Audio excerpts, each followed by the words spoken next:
Selamat malam pemirsa. Bisnis syariah menghadapi tantangan berat di tengah pandemi COVID-19, khususnya di sektor usaha mikro, kecil, dan menengah. UMKM merupakan penyelamat perekonomian dalam melalui berbagai krisis, sementara bisnis syariah dikenal memiliki daya tahan terhadap gejolak ekonomi. Namun di tengah pandemi COVID-19, sanggupkah bisnis dan keuangan syariah akan tetap bertahan? Inilah yang akan kita bahas malam ini bersama saya Leonard Samosir. Inilah Economic Challenges Spesial Ramadan, bekerja sama dengan Ikatan Ahli Ekonomi Islam Indonesia, tantangan keuangan dan bisnis syariah.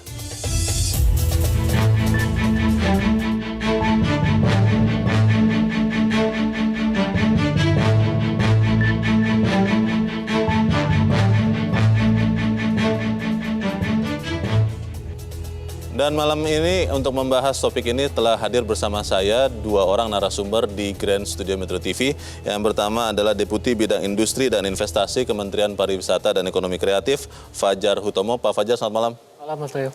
Dan juga telah hadir Direktur Utama BTN Bank Tabungan Negara, Pak Hala Mansuri. Pak Hala, selamat malam. Malam. Dan malam ini juga telah bergabung bersama kita dari luar studio. Yang pertama adalah Wakil Direktur Utama Bank Mandiri, Heri Gunardi. Pak Heri, selamat malam. Selamat malam. Dan juga Direktur Manajemen Resiko BRI, Agus Sudiarto. Pak Agus, selamat malam. Selamat malam, Pak Leo. Baik, Bapak-Bapak, sebelum kita berdiskusi malam ini, kita akan ikuti dahulu ulasan berikut ini. Aturan pembatasan sosial berskala besar untuk menekan penyebaran virus COVID-19 telah mengubah peta bisnis dalam negeri. Berbagai lini bisnis tidak jarang mulai kesulitan keuangan, tak terkecuali sektor UMKM hingga bisnis syariah.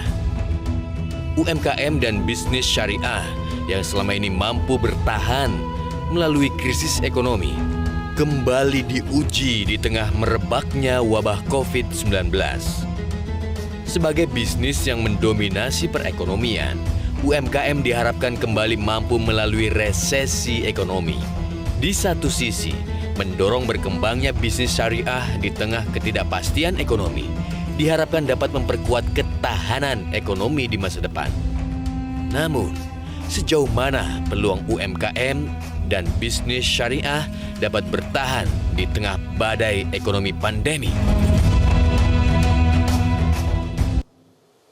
Saya ingin ke Pak Agus Sudiarto dulu. Pak Agus, kalau kita melihat pandemi COVID-19 kita masih hadapi, bagaimana kira-kira dampak dari COVID-19 ini, Pak, kepada perbankan syariah? Mungkin BRI bisa menjelaskan. Dan kemudian juga bagaimana bertahan menghadapi kondisi ini, Pak Agus. Baik, terima kasih Pak Leo. Memang kalau kita cermati ya, bisnis perbankan syariah selama ini sebagian besar juga ada di sektor UMKM. Ya. Sehingga tentu dengan krisis yang terjadi saat ini ya, di mana epidemi COVID yang lebih menghit usaha-usaha di UMKM, tentu perbankan syariah juga ikut terpengaruh. Iya. Karena sebagian besar portofolionya juga ada di sektor itu. Nah, kembali ke pertanyaan tadi, bagaimana upaya mengatasinya? OJK juga sudah merespon situasi ini dengan menerbitkan semacam relaksasi lah.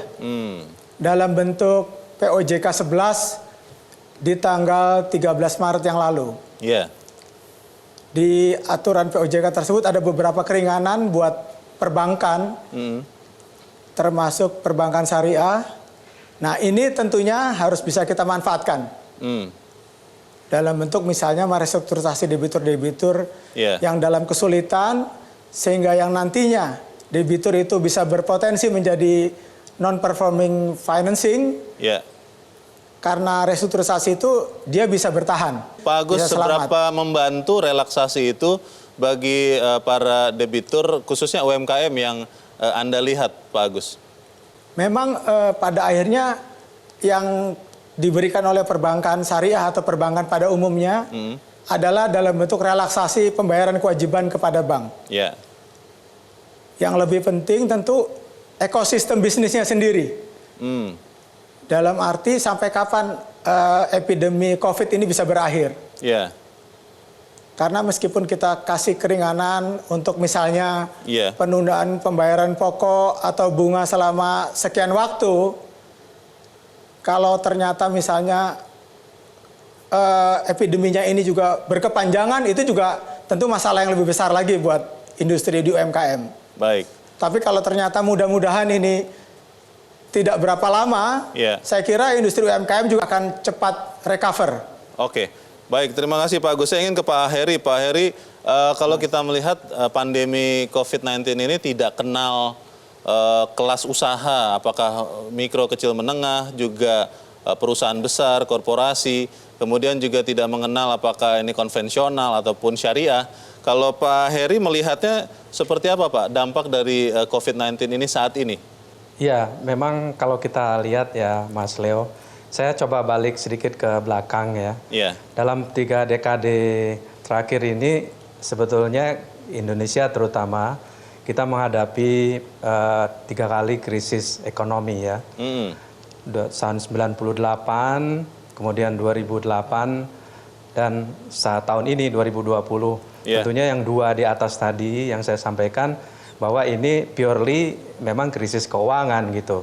Seperti 98 itu karena nilai tukar, kemudian 2008 itu karena subprime mortgage ya. Tapi 2020 ini sebetulnya awalnya bukan krisis ekonomi, tapi adalah akibat menyebar atau merebaknya pandemi COVID-19. Nah, di sini kelihatan bahwa membatasi pergerakan masyarakat manusia, termasuk sektor-sektor real seperti perdagangan retail, transportasi, hotel, dan seterusnya. Nah, ini yang kita lihat impact ini memang sangat tergantung berapa lama ya. Nanti akan bisa selesai dan bisa diatasi di Indonesia. Terima kasih Pak Heri. Saya ingin ke Pak Pahala. Pak Pahala, kalau kita melihat kondisi sekarang, ini kan kita harus bukan hanya bertahan sebetulnya, tapi kita harus mempersiapkan skenario-skenario untuk membangkitkan lagi kondisi bisnis dan khususnya syariah. Kalau Pak Pahala melihatnya seperti apa Pak? Iya, jadi kalau kita lihat saat ini kan pemerintah sudah mengeluarkan beberapa paket stimulus ya. Jadi ini tentunya kita sambut dengan sangat baik sekali. Tadi disampaikan oleh Pak Agus dari Bank BRI menyampaikan bahwa ada program restrukturisasi dengan memberikan relaksasi kepada para debitur kita, khususnya adalah kepada UMKM, tetapi juga nanti kepada para debitur KPR juga tentunya. Kemudian yang kedua juga yang penting ini adalah yang kita ikuti ada paket yang memang jumlahnya kan cukup besar. Mencapai kurang lebih sekitar 600 triliun rupiah. Dan juga kemarin ada paket 1, 2, 3, di mana salah satunya di dalam paket stimulus yang kedua adalah memberikan stimulus bagi KPR bersubsidi. Nah, kita harapkan bahwa dengan adanya paket stimulus ini, di samping juga dengan tadi relaksasi, kombinasi antara keduanya ini mudah-mudahan akan paling enggak menggerakkan beberapa sektor ekonomi. Memang kalau tadi bisa ikuti bahwa hampir semua sektor ekonomi terpengaruh ya. Tapi kita juga lihat bahwa ada beberapa sektor ekonomi yang mungkin kita harapkan, dan tadi juga siang kalau saya nggak salah mendengar berita bahwa pelan-pelan nanti PSBB ini akan ada pelonggaran dengan harapan bahwa ekonomi itu akan dimungkinkan untuk mulai bergerak. Tentunya dengan beberapa pembatasan yang sangat ketat, tetapi tentunya ketiga faktor ini stimulus, relaksasi dalam hal pemberian fasilitas relaksasi untuk kewajiban bagi para debitur, dan juga dimungkinkan adanya kegiatan ekonomi yang mulai bergerak. Mudah-mudahan ini akan mulai menggerakkan sektor ekonomi. Ya, kalau kita lihat di bulan Agustus September insya Allah kalau kita lihat seperti ini mudah-mudahan akan mulai bergerak. Kita pun di Bank BTN karena memang fokusnya adalah kepada properti mendapat tugas bahwa ada 1,5 triliun rupiah subsidi suku bunga untuk KPR bersubsidi yang diharapkan ini dalam bulan ini akan mulai cair. Totalnya di tahun ini mungkin total pembiayaan yang akan kita salurkan di Bank BTN saja mungkin kurang lebih sekitar 22 triliun rupiah. Nah, mudah-mudahan dengan adanya kegiatan ini dari yang sebelumnya mungkin boleh dibilang hampir tidak ada kegiatan ekonomi sama sekali, mungkin di pertengahan tahun ini mungkin di semester kedua paling nggak mulai ada pergerakan. Nah, insya Allah dengan adanya kegiatan ini beberapa sektor ekonomi paling enggak yang sangat terpengaruh seperti misalnya restoran, makanan, minuman dan lain sebagainya ini mulai ada kegiatan bisa bergerak lagi. Betul. Terima kasih Bapak Ala. Nanti di bagian berikut kita ingin cari tahu juga bagaimana sektor pariwisata. Karena itu juga yang paling terpukul, tapi kita harus jeda dulu Bapak-Bapak dan pemirsa tetap bersama kami. Economic Challenges Spesial Ramadan kami lanjutkan sesaat lagi.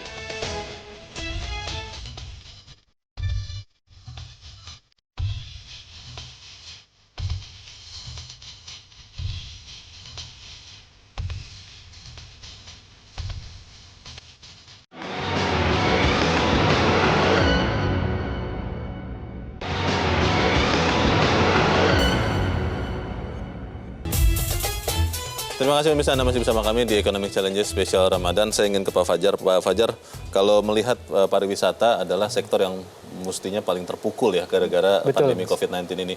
Kita mau cek Pak, sampai sekarang bagaimana kondisi pariwisata kita dan mungkin juga khususnya pariwisata syariah. Ya, saya kira mau pariwisata syariah atau pariwisata halal maupun tidak, dalam situasi COVID di mana mobilitas manusia hari ini sangat dibatasi, ini tentu sangat terdampak gitu ya. Bahkan boleh dibilang dalam beberapa kajian juga disampaikan sektor pariwisata adalah sektor yang paling terdampak. Menurut UNWTO sendiri, organisasi turisme dunia juga mengatakan hal yang sama dan dan ternyata memang kalau kita bicara UKM, 80% dari pelaku usaha pariwisata itu ada melibatkan UKM. Ya, jadi memang hari ini sangat suffer, Mas. Banyak hotel yang tutup, banyak restoran yang tutup. Walaupun restoran mungkin sebagian masih bisa melayani take away, order kirim juga. Nah, kemudian juga UKM yang ada di sekitar destinasi, ya tentunya juga mereka akan sangat terdampak dalam hal ini. Kalau kita melihat kondisi luar biasa ini, Pak Fajar, tentunya butuh langkah-langkah yang luar biasa juga. Kalau melihat kondisi sekarang, bagaimana strategi untuk mempertahankan dan juga pada waktunya nanti begitu kita melihat COVID-19 ini sudah mulai ditemukan obat, vaksin, itu bisa kembali bangkit. Bagaimana Pak Fajar? Kita sudah menyiapkan tiga strategi ya. Yang pertama menghadapi masa tanggap darurat saat ini, dan kemudian nanti pada masa recovery, dan yang ketiga nanti normalisasi, kita menyebutnya begitu. Nah, di masa tanggap darurat ini yang harus kita lakukan adalah help, jadi menolong. Siapa yang perlu ditolong? Satu, pekerjanya, yang kedua dunia usahanya. Yang tadi Pak Pala juga sudah menyampaikan bahwa pemerintah juga sudah menyampaikan mengeluarkan banyak kebijakan ya, paket-paket relaksasi, termasuk juga yang tadi disampaikan Pak Agus, PUJK 11 itu juga pada akhirnya kan sama juga untuk memberikan kelonggaran bagi para debiturnya juga. Nah, di kementerian sendiri ada program tentunya untuk pekerja, ada kartu prakerja. Kemudian kita berikan bantuan sembako juga untuk para pekerja pariwisata.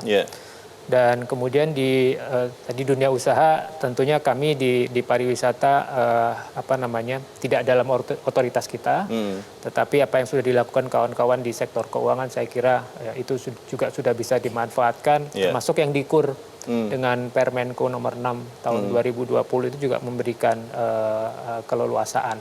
Itu di fase help-nya. Nah, yang kedua adalah hope. Kita tadi Mas Leo juga sudah menyampaikan bahwa ini bukan pertama kali kita mengalami situasi seperti ini ya. Dan di setiap krisis selalu ada sisi yang lain, ada peluang, gitu, ada hope. Nah, itu yang kami juga sekarang sedang melakukan persiapan antisipasi untuk menghadapi new normal. New normalnya apa? Yang pertama, behavior dari wisatawan atau konsumer ini kan pasti berubah. Mereka akan mencari destinasi-destinasi yang memberikan keamanan dan rasa aman ya, rasa aman bahwa tempatnya sehat. Dia punya kepastian di situ ya. Betul. Betul, dan kita sangat optimis. Rasa-rasanya hari ini dengan WFA saya mengalami WFA, kita semua mengalami WFA, rasanya udah pengen keluar aja gitu kan, nggak betah. Nah, ini juga sesuatu yang harus diantisipasi.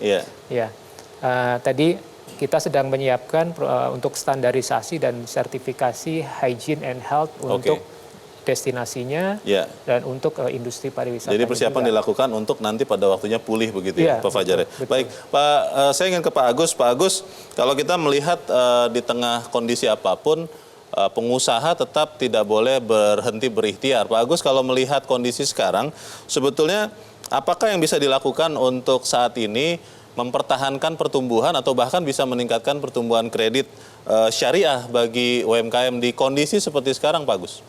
Kalau dalam situasi sekarang ya, tidak hanya di perbankan syariah, saya kira di tempat lain juga sama. Pertama tentu kita jaga kualitas aktiva kita dulu. Kualitas portofolio yang ada kita jaga, supaya jangan sampai nanti terjadi pemburukan yang pada akhirnya bisa menekan pencadangan buat kita. Nggak semua sektor juga sih terdampak buruk terhadap COVID ini. Ada beberapa sektor yang justru mungkin dapat manfaat. Misalnya industri-industri yang terkaitan dengan pangan. Nah berarti di usaha-usaha yang bergerak di sektor pangan ini sebenarnya kita juga masih bisa bantu. Nah ini yang mesti kita cari di masing-masing perbankan syariah, tapi tetap yang pertama kita jaga kualitas aktiva kita dulu.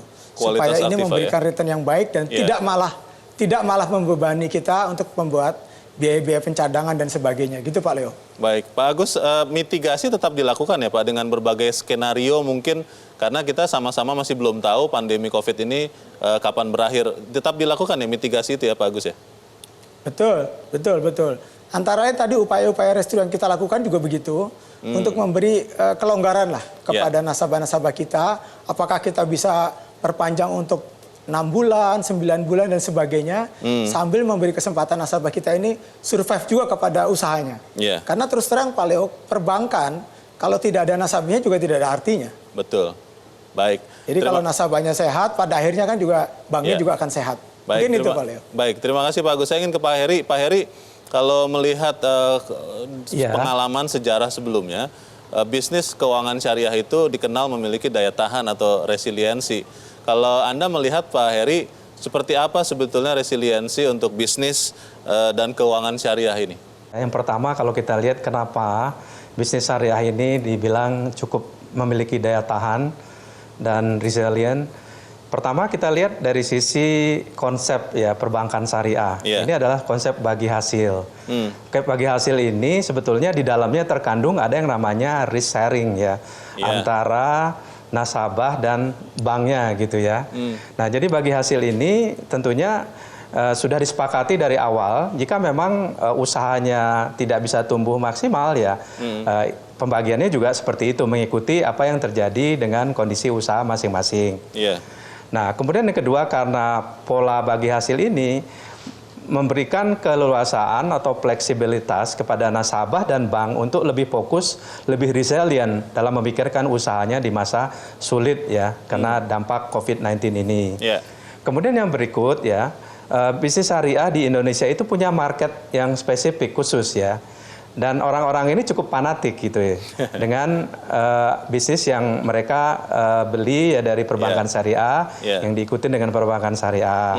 Kemudian yang ketiga ya syariah ini ada yang menarik ya konsepnya ada yang komersial ada juga yang sifatnya sosial gitu. Nah itu tidak ditemukan di perbankan konvensional yang sifatnya bisnis tadi tentunya mengikuti syariah compliant ya itu mesti sesuai dengan aturan syariah.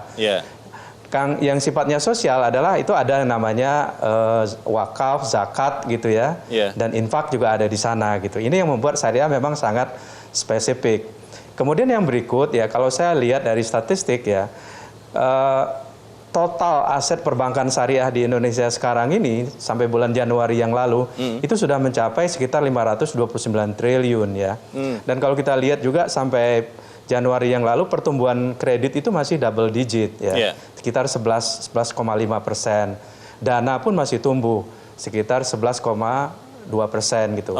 Artinya potensi ini masih ada, masih besar. Nah, cuma seperti saya sampaikan tadi di segmen pertama, berapa lama ya kondisi ini akan berlangsung gitu. Saya rasa kalau dalam 3, 4, 5 bulan ke depan mungkin masih bisa. Tapi setelah itu saya rasa mungkin agak berat ya untuk kondisi syariah bisa bertahan di tengah kondisi yang tidak menentu ini. Baik, Pak Heri dan Bapak-Bapak semua kita nanti akan mencari tahu di bagian berikut sebetulnya bagaimana daya tahan itu digabungkan dengan the new normal. Tapi kita harus jeda dahulu dan pemirsa tetap bersama kami. Economic Challenge Spesial Ramadan kami lanjutkan ke saat lagi.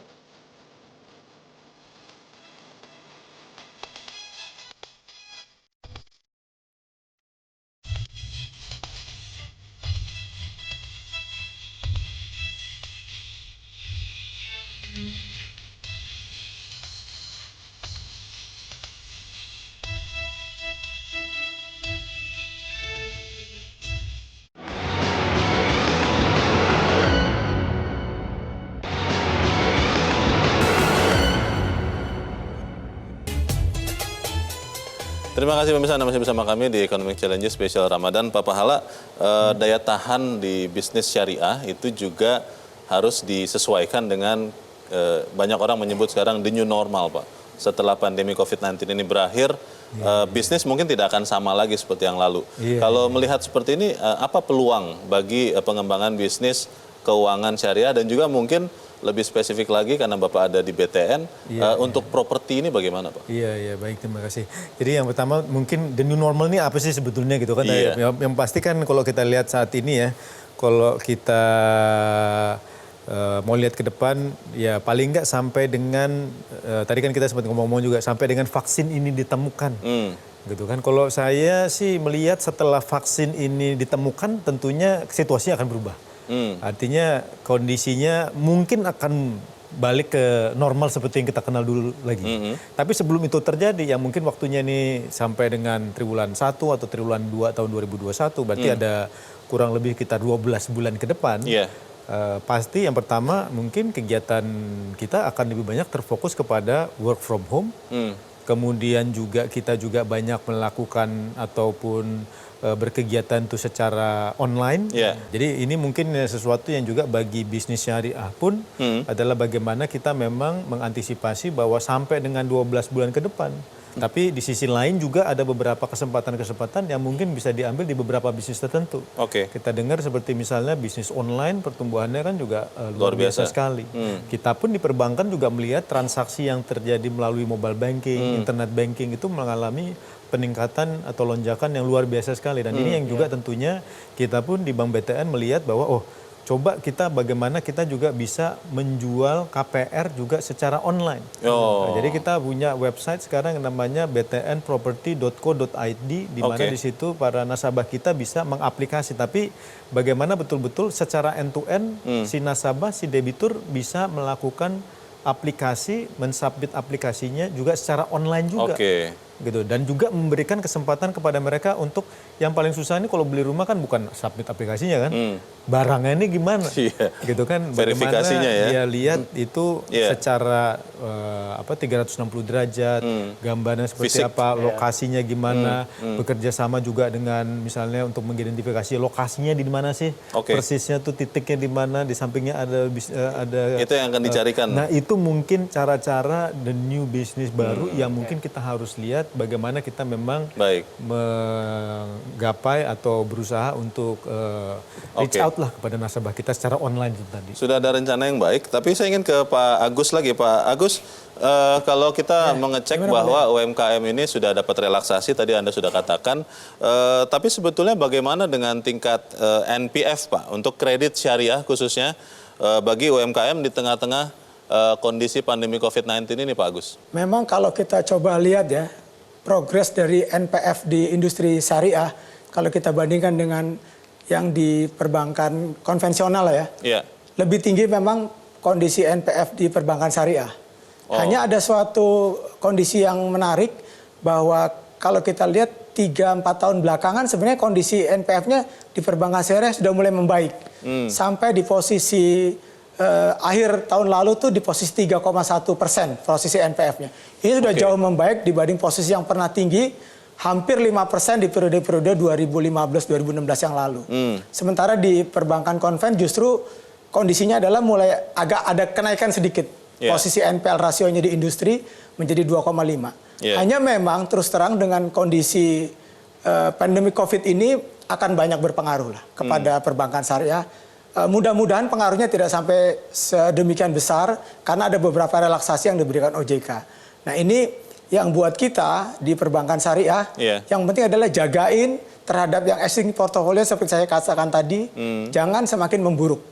Karena kalau untuk ruang untuk ekspansi memang masih ada, tapi mungkin terbatas. Satu, yang kedua, kita sendiri di industri juga disibukkan atau difokuskan untuk melakukan restrukturisasi terhadap debitur-debitur yang ada. Nah, karena ini menjadi tugas kita yang sudah di depan mata. Saya pikir dengan kondisi sekarang nih, peran dari untuk tadi katakan Pak Leo untuk mitigasi resikonya sangat kuat, supaya jangan terjadi yang kita baru booking malah jadi NPF baru. Mending kita kerjain yang sudah ada untuk supaya jangan jadi downgrade menjadi NPF. Baik. Mungkin itu Pak Leo. Baik, terima kasih Pak Agus.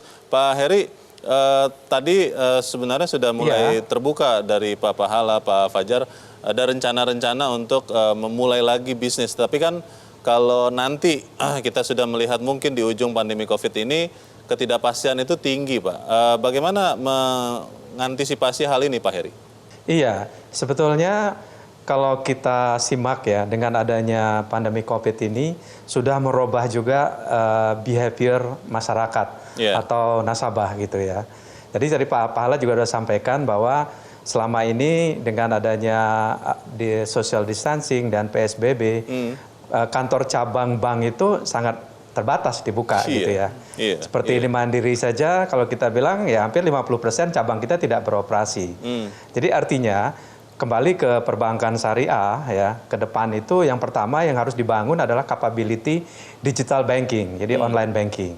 Karena dengan kondisi yang ada dengan keterbatasan ini kan nggak bisa melakukan transaksi secara fisik ya antara nasabah dan banknya gitu. Jadi kita harus memang tergantung dengan online banking ya, digital banking.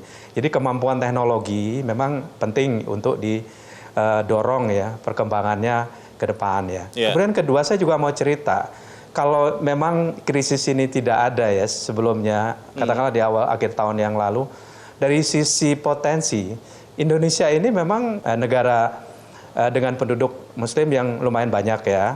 Jadi artinya potensi untuk syariah itu besar. Kalau kita bandingkan dengan negara tetangga kita seperti Malaysia misalnya, penetrasi ya perbankan syariah itu terhadap total perbankan konvensional di sana, di Malaysia itu hampir di atas 20%.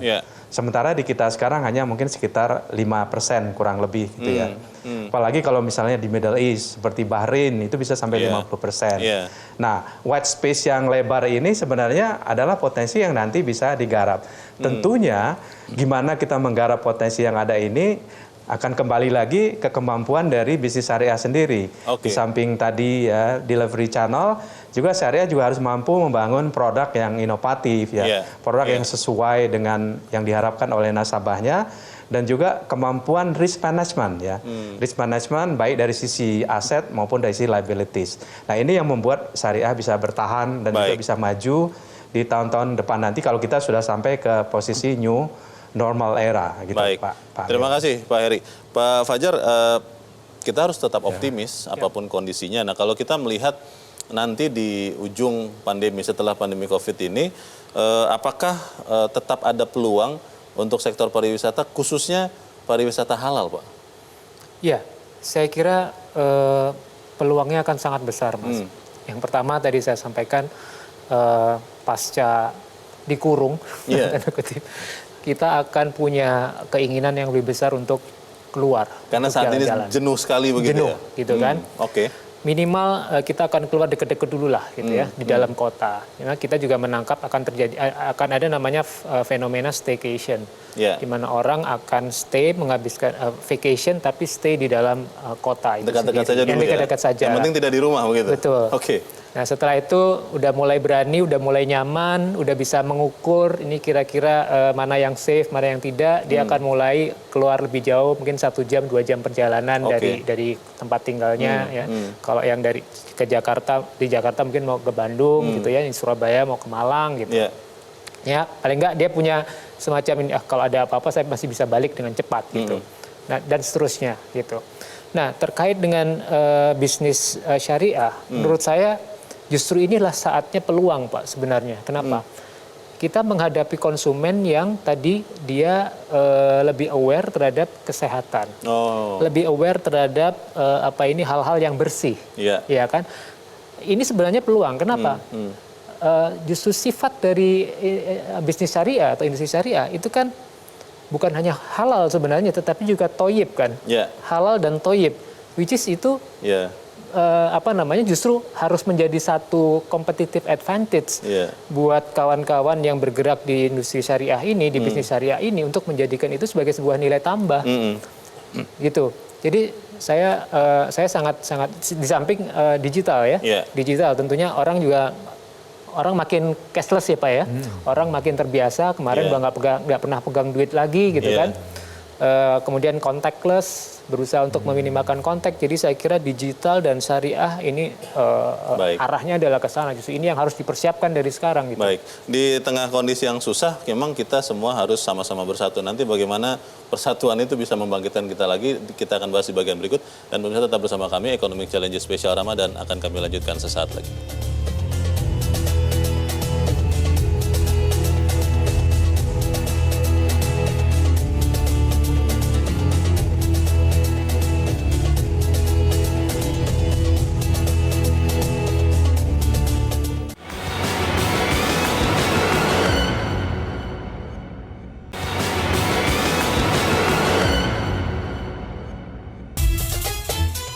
Terima kasih pemirsa, Anda masih bersama kami. Kita di bagian akhir dari diskusi kita malam ini. Pak Heri, kalau kita melihat kebersamaan itu harus terjadi dan kita harus memberikan kontribusi masing-masing. Pak Heri melihat bagaimana tantangan keuangan dan bisnis syariah ini ke depan. Apa yang bisa kita lakukan, Pak Heri? Bisnis syariah ini kan memang seperti saya sampaikan tadi punya potensi ya yang cukup besar untuk berkembang. Dan support ya dari sisi yang saya bagi dua, bagi yang saat ini adalah memang dalam kondisi sulit ini kan sebetulnya mereka butuh support ya. Support itu kelihatan tadi dari diskusi sebelumnya bahwa dengan adanya relaksasi dengan POJK nomor 11, kemudian juga dengan adanya Perpu ya tahun 2020 ini yang dikeluarkan untuk menyediakan sekitar 150 triliun ya untuk stimulus di bidang ekonomi, juga bagian dari itu adalah untuk membantu bisnis syariah juga dan termasuk ya syariah yang UMKM juga. Ya, jadi kita sebetulnya bisa mensupport ya syariah ini baik dari sisi perbankan sendiri maupun juga dari sisi pemerintah ya. Harapannya dengan bersama-sama ini syariah ke depan itu akan bisa menjadi bagian yang kontributor yang optimal ya untuk Indonesia. Dan saya juga melihat bahwa syariah ini walaupun sekarang belum terlalu optimal, tapi potensi itu sangat besar ya, yang bisa digarap ke depan ya untuk masa-masa yang akan datang. Baik, terima kasih Pak Heri. Pak Agus, melihat tantangan ini Pak, bagaimana mengkombinasikan kemampuan digital, teknologi mungkin, kemudian juga peluang dari bisnis syariah ini pasca pandemi COVID ini, Pak Agus? Keperluan buat perbankan syariah masuk ke perbankan digital itu adalah suatu keniscayaan yang harus juga direspon dengan positif oleh para pelaku industri syariah yang ada, supaya industri syariah juga bisa lebih diterima lagi oleh masyarakat. Nah, mengenai tantangan dan peluang yang ada, sebagaimana tadi juga disampaikan oleh Pak Heri, sebenarnya masih cukup besar peluang perbankan syariah untuk bisa berkiprah lagi, memberikan kontribusi kepada ekonomi Indonesia. Kita tahu beberapa waktu yang lalu pemerintah, dalam hari ini juga Bapak Presiden Joko Widodo sudah membentuk Komite Nasional Keuangan Syariah yang diharapkan bisa mendorong secara positif pertumbuhan perbankan syariah ke depannya. Tentu semua dorongan insentif dari pemerintah kepada perbankan syariah ini harus bisa dimanfaatkan secara optimal dari pelaku-pelaku industri perbankan syariah, sehingga nantinya industri perbankan syariah atau industri ekonomi syariah sendiri bisa menjadi suatu motor ekonomi baru untuk memberikan kontribusi yang lebih kepada ekonomi Indonesia secara keseluruhan. Mungkin itu, Pak Leo. Pak Agus, sedikit di tengah kondisi sekarang banyak orang bekerja dari rumah, fokus itu jadi lebih banyak Pak untuk mempelajari sesuatu. Dan literasi bisnis syariah itu sering disebut-sebut harus ditingkatkan. Apakah peluang ini juga ditangkap oleh Pak Agus? Kesempatan orang untuk stay at home tentu membuat orang akan mempelajari sesuatu yang baru lah. Nah, salah satu positif dari situasi saat ini buat perbankan syariah, jadi orang akan semakin mencari tahu seperti apa sih sebenarnya perbankan syariah. Padahal Pak Leo ya, yang namanya perbankan syariah itu kalau kita bicara dari sisi aspek agamanya, itu sebenarnya bagian dari muamalah, hubungan antara manusia dengan manusia. Sebenarnya sama saja dengan bisnis yang lain, hanya dibedakan kita tidak boleh bisnis yang kalau di industri perbankan syariah itu namanya yang maghrib, maisir, goror, haram, dan riba. Di luar itu sebenarnya prosesnya sama saja dengan apa yang ada di perbankan konvensional. Hanya secara akad dan prosesnya yang membedakan bisnis ini, Pak. Terima kasih Pak Agus Sudiarto dan Pak Heri Gunardi sudah bergabung bersama kami. Selamat malam Bapak-Bapak. Pak Fajar, kalau kita melihat ini harus kerjasama semua. Apa yang kita bisa lakukan Pak untuk membangkitkan semangat khususnya para pelaku usaha di bidang pariwisata yang berbasis syariah ini? Ya, betul. Kita juga ke depan tadi sinergi itu penting. Artinya jadi kita harus membentuk kayak package, bundling package gitu ya. Antara misalkan antara airlines, hotel, destinasi, bahkan juga pada paket belanjanya, gitu kan. Karena wisatawan itu kan mengunjungi satu destinasi bukan hanya cuma mau lihat pemandangan yang indah. Dia juga akan beli makanan, bisnis kuliner, ya kan, fashion, pengalaman, oleh-oleh, experiencing ya. Jadi itu memang ini saatnya untuk apa? Nah ini satu hal lagi, bisa jadi konsumen kita itu konsumen yang mungkin ini sebagian penghasilannya menurun. Gitu kan, artinya mereka akan sensitif terhadap harga. Maka kerjasama lintas sektor untuk kemudian bisa membuat paket-paket wisata yang efisien, yang murah, itu menjadi karena dia jadi satu program, itu menurut saya akan jadi satu kunci sukses. Gitu. Baik. Pengusaha selalu melihat tantangan itu sebagai peluang juga Pak Pahala. Kalau Anda melihat tantangan keuangan dan bisnis syariah ini setelah pandemi COVID-19 ini seperti apa? Ini kondisi work from home ini memang kita manfaatkan bagaimana mengedukasi. Jadi salah satu program juga kita menyelenggarakan pelatihan bagi para developer khususnya yang berbasis syariah. Diselenggarakan juga dengan menggunakan video conferencing. Jadi tidak bertemu langsung, kita datangkan ahli-ahli untuk memang mengedukasi mereka. Jadi sambil mempersiapkan diri buat mereka. Yang kedua juga yang kita lakukan juga tentunya tadi adalah dalam periode ini tentunya bisa membantu. Tentunya membantu yang memang membutuhkan dalam hal ini. Sehingga dalam bentuk relaksasi tadi, sehingga betul-betul dalam periode 6 sampai dengan 12 bulan ke depan, para pengusaha berbasis UKM yang memang berbisnis syariah dan mendapatkan pembiayaan syariah ini tentunya memang mereka betul-betul mendapatkan bantuannya. Yang ketiga tentunya juga mungkin ada produk-produk khusus yang memang perlu kita siapkan bagi mereka. Bagi para pengusaha maupun juga yang memang merencanakan sesuatu. Nah saat kondisi seperti ini memang masyarakat jadi ingat bahwa ternyata yang namanya asuransi itu perlu, yang namanya perencanaan keuangan itu perlu, gitu. Karena tadi kan pendapatan tiba-tiba bisa turun sampai dengan 30% misalnya. Jadi memang saat ini adalah saat yang tepat sebetulnya, termasuk juga buat kami di perbankan syariah bagaimana mengedukasi masyarakat untuk melakukan perencanaan sambil juga menawarkan produk perencanaan keuangan yang sesuai dengan mereka, seperti misalnya tabungan rencana misalnya yang berbasis syariah tentunya.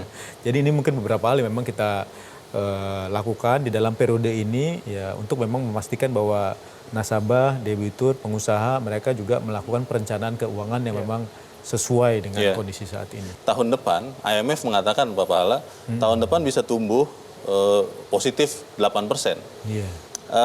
Merasakan hal yang sama tidak? Mungkin aja sih kalau misalnya memang sekarang kan pertanyaannya mungkin bagi kita recovery ke depan ini akan seperti apa. Kan ada yang bilang katanya V. Jadi turun drastis tapi juga akan naik sangat drastis juga. Itu mungkin satu skenario yang mungkin ada juga. Jadi turun drastis seperti sekarang lalu kemudian pick up secara drastis juga karena pent up demand-nya kan atau keinginan untuk melakukan berkegiatan tadi misalnya tiba-tiba mau jalan-jalan, mau spending itu sangat tinggi sekali. Yang tadinya selama ini ditahan begitu ya? Selama ini mungkin ditahan. Jadi itu mungkin satu skenario. Jadi bukan satu hal yang nggak mungkin. Meskipun juga U-shape misalnya seperti ini kemudian landai dulu. Misalnya dari bulan Juni begitu ekonomi mulai pick up. Mungkin seperti tadi ada PSBB yang mungkin sudah diperlunak sedikit. Itu mungkin melandai. Tapi lalu kemudian begitu kita menemukan adanya, saya rasa kuncinya tadi pada saat pick up itu pasti pada saat itu adalah vaksin tadi mungkin sudah ditemukan. Jadi ini yang mungkin kita harapkan kalau itu memang yang akan terjadi, bukan tidak mungkin, maka demand dan growth kita mungkin bisa mencapai di atas 6 sampai dengan 7% sih, bukan hal yang nggak mungkin. Bisa saja ya.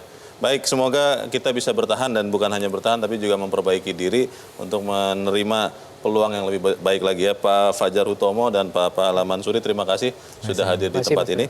Dan pemirsa, demikianlah akhir dari Economic Challenges spesial Ramadan. Semoga perbincangan ini berguna untuk Anda. Saya Leonard Samosir, sampai jumpa.